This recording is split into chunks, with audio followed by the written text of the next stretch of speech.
menyucikan Allah Ta'ala akan hatimu, serta segala hati orang yang abror, menambahi Allah Ta'ala akan amalmu, serta amal orang yang akhyar, dan memberi rahmat Allah Ta'ala atas ruhmu, segala ruh syuhada. Dan lagi sabda Nabi Sallallahu Alaihi Wasallam, man asda ilaikum ma'rufan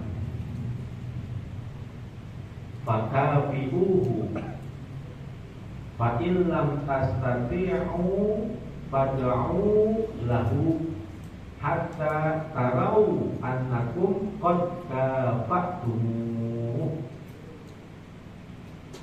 Man asda ilaikum ma'rufan fakafi'uhu, orang yang mendatangkan kepadamu kebaikan-kebaikan, maka balaslah kebaikannya. Fa illam tastati'u, maka jika kalian tiada mampu untuk membalasnya, fad'u lahu, maka doakanlah untuknya. Hatta tarau annakum qad kafa'tumu, sehingga engkau melihat bahwa kalian telah membalas kebaikannya itu. Kalau kita mendapatkan satu kebaikan, satu pemberian, maka kita diperintahkan untuk pandai berterima kasih kepada orang yang berbuat baik kepada kita. Kadang-kadang 1000 kebaikan yang kita lakukan hilang gara-gara satu kesalahan yang kita lakukan. 1000 kebaikan yang sudah kita lakukan hilang, habis gara-gara satu keburukan yang kita lakukan. Itu manusia begitu. Tapi berbeda dengan Allah Subhanahu wa Ta'ala. 1000 kesalahan yang dilakukan habis gara-gara satu kebaikan yang dilakukan. Makanya Nabi Musa alaihi salam satu kali pernah bermunajat kepada Allah Subhanahu wa Ta'ala. Kata Nabi Musa, ya Rabbi dullani ala amalin idza amiltuhu radita anni. Ya Allah, tunjukkanlah kepadaku satu amal ibadah yang apabila aku mengamalkan amalan ibadah itu, engkau ridho kepadaku. Itu pasti zaman Nabi Musa kan ada Musa bin Imran, ada Musa bin Sam'un. Beda tuh. Kalau Musa bin Sam'un itu Samiri, karena berasal dari satu kampung namanya Samaro. Samaro ay sarro manro'a. Kampungnya itu kampung yang indah, namun penduduknya banyak yang sombong. Akhirnya ditenggelami sama Allah. Maka satu kampung tenggelam, tinggal satu orang bayi yang selamat, terombang-ambing di air bah tersebut. Maka diselamatkan oleh malaikat Jibril. Itu karena terombang-ambing disebut dengan Musa. Ala lughatil Ibraniyah wa inda lughatil Arabiyyah waladil ma'. Maknanya Musa anak air. Kalau bahasa Ibrani Mausya. Kalau bahasa Arab waladul ma', anak air. Karena waktu lahir itu bayi terombang-ambing, kena banjir bandang, diambil oleh malaikat Jibril, maka dipanggilnya Musa bin Sam'un.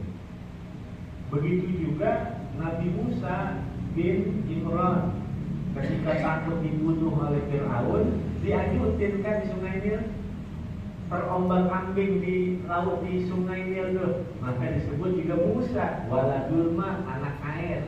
Karena waktu bayi terombang-ambing sama air, disebut dengan Musa. Ada Musa bin Imran, ada Musa bin Syamhun. Wa Musa alladhi rabbahu Jibrilu kafiru. Wa Musa alladhi rabbahu kafiru mursalu.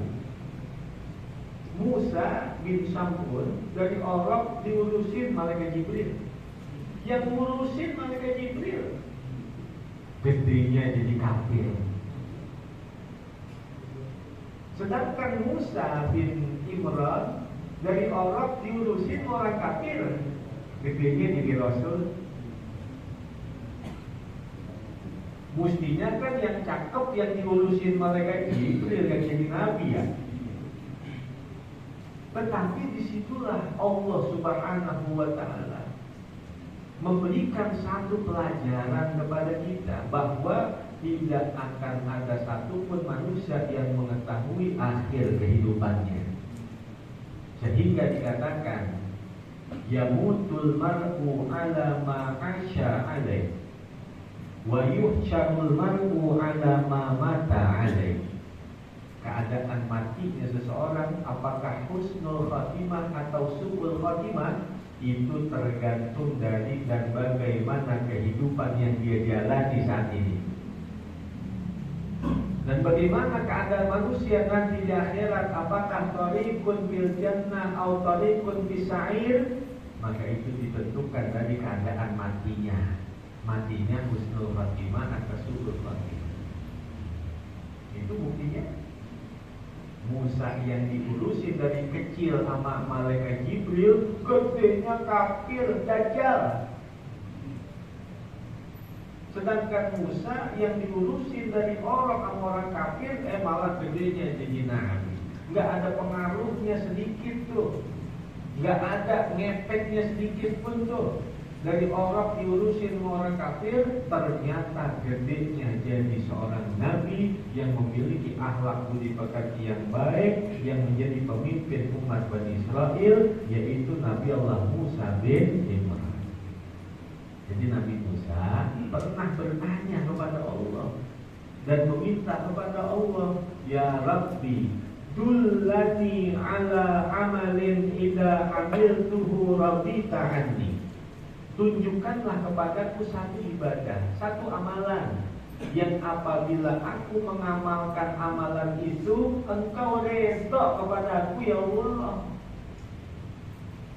Orang kan kalau udah dapat redha, jangankan di surga, ditaruh neraka juga enak. Kalau udah dapat ridho, kalau udah dapat redha, jangankan ditaruh di surga, ditaruh di neraka, neraka jadi nikmat. Lah buktinya malaikat Zabaniyah, malaikat Malik di neraka embak-embakan dia. Emang merasa panasan dia? Emang merasa tersiksa dia? Karena dia dapat redha-Nya Allah. Maka Nabi Musa minta satu amalan, ya Allah, tunjukkanlah kepadaku satu amalan yang apabila aku mengamalkan amalan itu engkau redha kepadaku. Maka Allah Subhanahu wa Ta'ala berfirman, ya Musa, inna ridhai fi ridhaika biqadai. Wahai Musa, ketahuilah bahwa keredoanku itu ada pada keredoanmu dalam menerima segala takdir dan ketetapanku. Kalau kamu merasa senang dengan ketetapanku, dengan takdirku, dengan keputusanku, maka aku pun senang dan redha kepadamu. Yang namanya takdir Allah kan ada yang baik, ada yang takdir nikmat, ada yang takdir sakit, ada yang takdir senang, ada yang takdir susah, ada yang takdir kaya, ada yang takdir miskin. Pokoknya susah senang, pokoknya dibawa happy aja. Lagi sehat senang, lagi sakit senang aja. Kalau orang lagi sakit mau diampunin dosanya masa sedih. Kalau dia lagi susah mau diangkat derajatnya masa dia sedih. Nah itu namanya redha dengan segala ketetapan-ketetapan Allah. Maka ketika orang itu ditinggal wafat oleh orang yang dia cintai dalam kehidupan, lalu dia tertawa-tawa, bukan dia tertawa lantaran ditinggal wafat oleh orang yang dia cintai, tetapi lantaran dia ingin menunjukkan keredoannya kepada Allah Subhanahu wa Ta'ala dengan segala takdir dan ketetapannya dalam kehidupan. Itu makalah wallahu a'lam.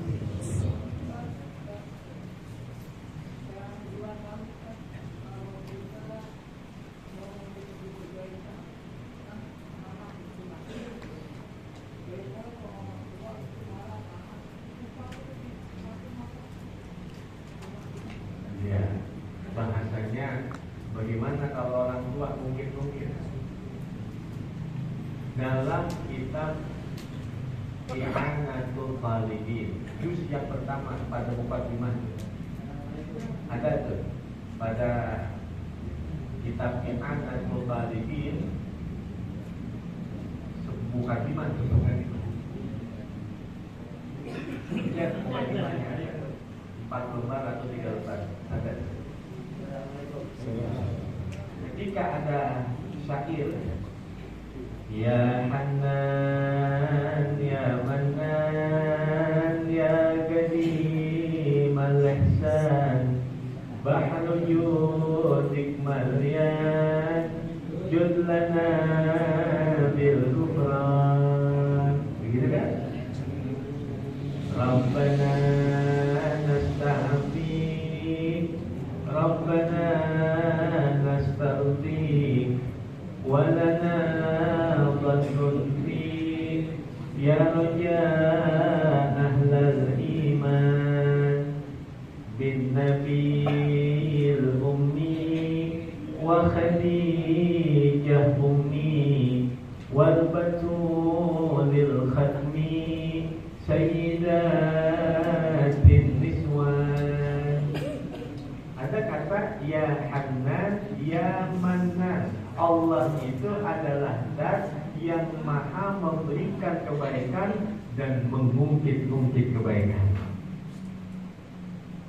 Coba ya Bani Israil adkuru ni'mati allati an'amtu alaikum. Orang Bani Israel, ingat-ingat dong nikmat yang telah aku berikan kepadamu. Berarti kan Allah ngungkit-ngungkit itu. Allah lagi ngungkit-ngungkit kebaikan. Maka di dalam kitab I'anatul Talibin pada pembukaan di situ menerangkan bahwa ada 4 yang boleh ngungkit-ngungkit kebaikan dan tidak membatalkan kebaikannya sedikit pun.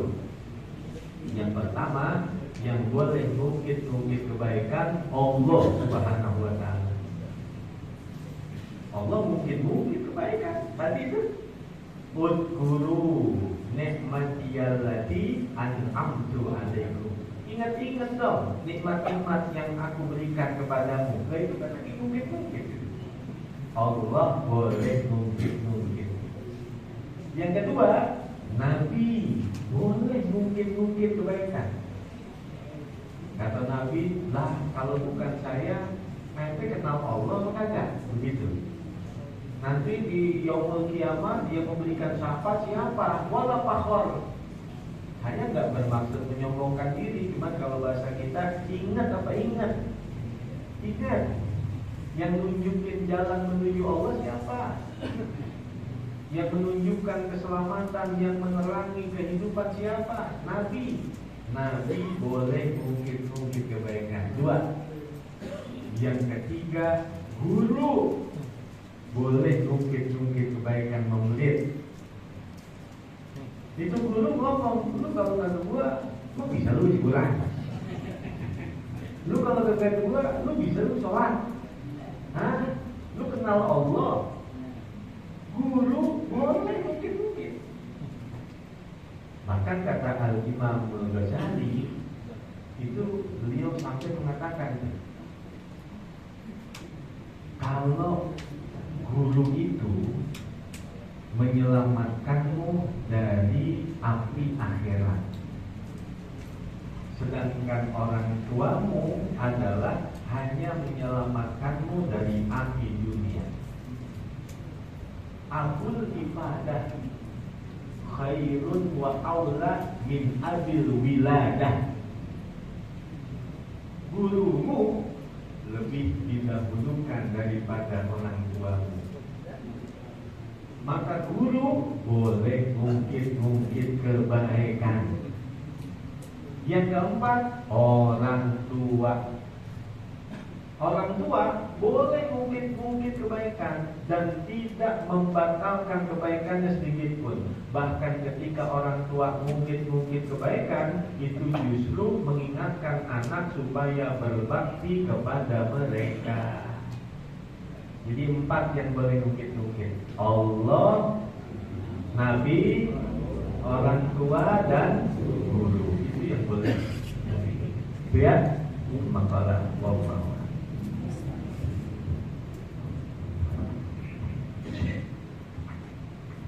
Hadirin, demikianlah mutiara